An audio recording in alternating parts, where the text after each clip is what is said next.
12.3 내란 사태의 핵심 피의자인 김용현 전 국방장관이 어젯밤 구속됐습니다. 검찰이 내란 주동자로 지목된 김 전 장관의 신병을 확보함에 따라서 윤석열 대통령을 향한 수사도 급물살을 탈 것이라는 관측이 나옵니다. 구민지 기자입니다. 12.3 내란 사태를 주도한 김용현 전 국방장관이 어젯밤 구속됐습니다. 서울중앙지법은 범죄 혐의의 소명 정도와 범죄의 중대성, 증거를 인멸할 염려 등을 고려했다고 구속 사유를 밝혔습니다. 김 전 장관은 계엄 선포 건의와 반헌법적 내용이 담긴 계엄 포고령 작성, 계엄군 투입 등에 깊숙이 관여한 인물입니다. 특히 김 전 장관이 검찰 출석 전 핸드폰을 교체하고 이른바 깡통폰을 제출한 게 알려지며 증거 인멸 우려도 제기됐습니다. 법원은 김 전 장관의 영장을 발부하며 이번 내란 사태에 대한 검찰의 수사권을 인정했습니다. 내란죄는 검찰의 직접 수사 범위에 해당하지 않지만 검사의 직접 수사가 가능한 경찰의 범죄와 직접 관련된 범죄라는 점에서 검찰의 수사 개시 범위에 해당한다는 겁니다.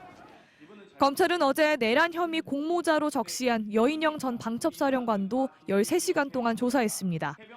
여 전 사령관은 김 전 장관의 지시로 국회와 중앙선거관리위원회에 방첩사 병력과 요원을 투입하고 여야 대표 등 주요 인사를 체포하려 했다고 지목된 인물입니다. 윤석열 대통령, 김용현 전 장관과 같은 충암고 출신으로 비상계엄에 깊숙이 관여한 핵심 인사로 꼽힙니다.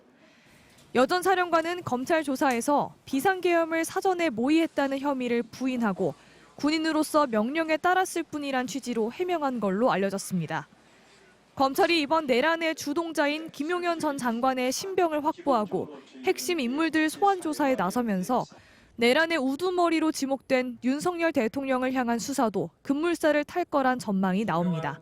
MBC 뉴스 구민지입니다. 곽종근 특전사령관이 국회 진입 과정에서 2차례 윤석열 대통령과 통화했다고 시인했습니다. 의결 정족수가 차지 않았으니 문을 부수고 본회의장에 들어가 의원들을 끌어내라고 윤 대통령이 직접 지시했던 것으로 드러났습니다. 이덕영 기자입니다. 곽종근 특정사령관은 707 특임대가 국회에 도착한 이후인 4일 0시 30분쯤 윤석열 대통령이 전화를 걸었다고 밝혔습니다. 헬기로 국회로 이동하던 중 전화를 걸어 이동 상황을 확인한 이후 두 번째 전화였습니다.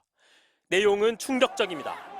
당신은 계엄 해제 요구안 표결을 앞두고 국회 본청에서 계엄군과 야당 당직자들이 대치를 하고 있던 상황. 윤 대통령은 곽종근 특전사령관에게 의결 정족수가 안 채워진 것 같다며 문을 부수고 들어가 의원들을 끌어내라고 직접 지시했습니다. 대통령께서 비화폰으로 제게 직접 전화를 하셨습니다. 의결 정족수가 아직 다 안 채워진 것 같다. 빨리 문을 부수고 들어가서 안에 있는 인원들을 끄집어내라 라고 말씀을 하셨습니다. 곽 사령관은 공포탄을 쏠지 전기를 끊을지 여러 방법을 고민했지만 실행에 옮기지는 않았다고 밝혔습니다. 윤 대통령의 지시를 따르다간 사람이 다치고 죽을 수도 있겠다는 생각에 계엄군 이동을 중지시키고 본회의장 진입을 금지시켰다고 곽 사령관은 말했습니다. 윤 대통령은 이후 지시사항을 확인하기 위해 다시 한번 전화를 걸어왔지만 곽 사령관은 받지 않았다고 밝혔습니다. 대통령이 총, 발포, 공포탄, 장갑차 등의 단어를 썼냐는 질문엔 제 기억으론 없다고 말했습니다. 함께 출석한 이진우 수방사령관은 기억나지 않는다고 말했습니다. 비상계엄이 사전에 모의됐고 계엄이 실패로 돌아간 뒤 관련자들끼리 입을 맞춘 사실도 새롭게 드러났습니다. 곽 사령관은 그동안 TV를 보고 계엄 선포 사실을 알았다고 주장해왔지만 계엄 선포 이틀 전인 1일부터 이미 이를 알고 있었다고 폭로했습니다. 이를 김용현 전 국방장관이 전화를 걸어 유사시 국회, 민주당사, 선관위 관련 기관 3곳, 여론조사꽃 등 6곳을 확보하라는 지시를 내렸다는 겁니다. 곽 전 사령관은 또 비상계엄 가담자들끼리 입을 맞춘 상태라 검찰 조사에선 이런 내용을 진술하지 않았다고 밝혔습니다. 곽 사령관은 국회에서 이런 사실을 공개하기에 앞서 공익신고 절차를 밟았습니다. MBC 뉴스 이덕영입니다. 국민의힘이 내년 상반기에 조기 대선을 실시하자는 내용으로 질서 있는 조기 퇴진의 윤곽을 공개했습니다. 즉각 퇴진을 요구하는 목소리가 점점 커지는 가운데 국민들이 수용 가능하겠냐는 지적이 여당 내에서도 나왔습니다. 나세훈 기자입니다.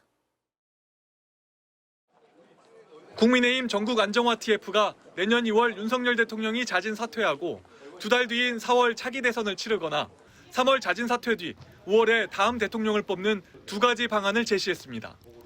8년 전 박근혜 전 대통령의 탄핵 소추에서 차기 대선까지 5달이 걸렸던 것을 감안해 5월 대선을 마지노선으로 제시한 겁니다. 한동훈 대표가 당내 의견을 수렴한 뒤 이번 주말 두 번째 탄핵 소추안 표결 전 결과를 최종 발표한다는 계획입니다.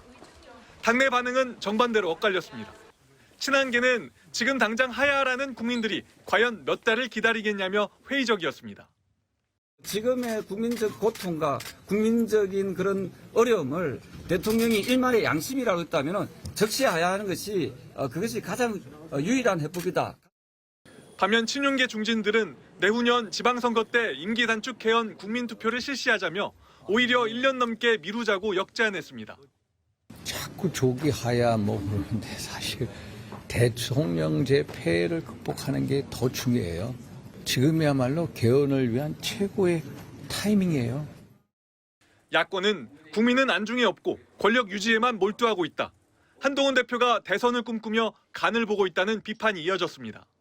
그 중대 범죄자를 계속 그때까지 그 지위에 놔두겠다는 걸 과연 국민들이 동의할지 모르겠습니다. 내란을 시도한 윤 대통령이 군 통수권을 여전히 쥐고 있다며 정신 차리라고도 거세게 압박했습니다. 국민의힘은 임기 단축 개헌에 대해선 언급하지 않았습니다. 퇴진 때까지 외교와 군 통수권 등 국정 운영에 대해서도 설명하지 않았습니다.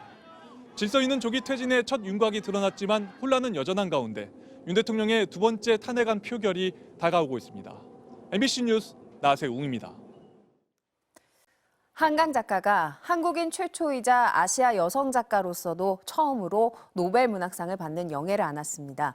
노벨위원회는 역사적 경험을 토대로 진실을 추구하는 작가라는 수상 이유를 밝혔습니다.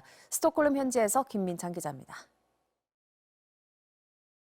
스웨덴 국왕으로부터 메달과 증서를 받자 팡파르가 울려 퍼지고 1,500명이 넘는 참석자들 모두 기립박수를 보냅니다.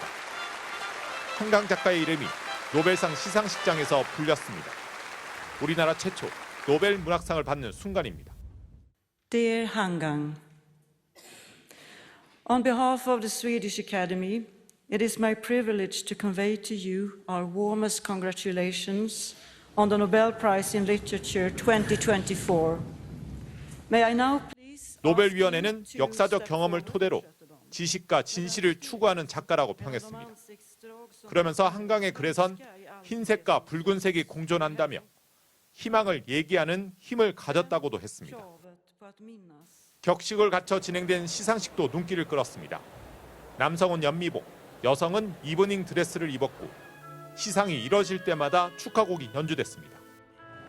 시상식장 밖도 일찌감치 축제 분위기였습니다. 유럽 지역 교민들과 한국에서 온 축하 사절단은 태극기를 흔들며 한강 작가의 수상을 축하했습니다. 나라가 조금 혼란스러운 상황인데 우리가 더 나은 사회를 어떻게 만들어 나갈 수 있을지 좀 고민을 해볼 수 있는 계기가 되었으면 좋겠습니다. 노벨은 가장 이상주의적 작품을 창작한 작가에게 문학상을 수여하라는 유언을 남겼습니다. 한강은 오늘 세계 문학의 별이 되었습니다. 스톡홀름에서 MBC 뉴스 김민찬입니다.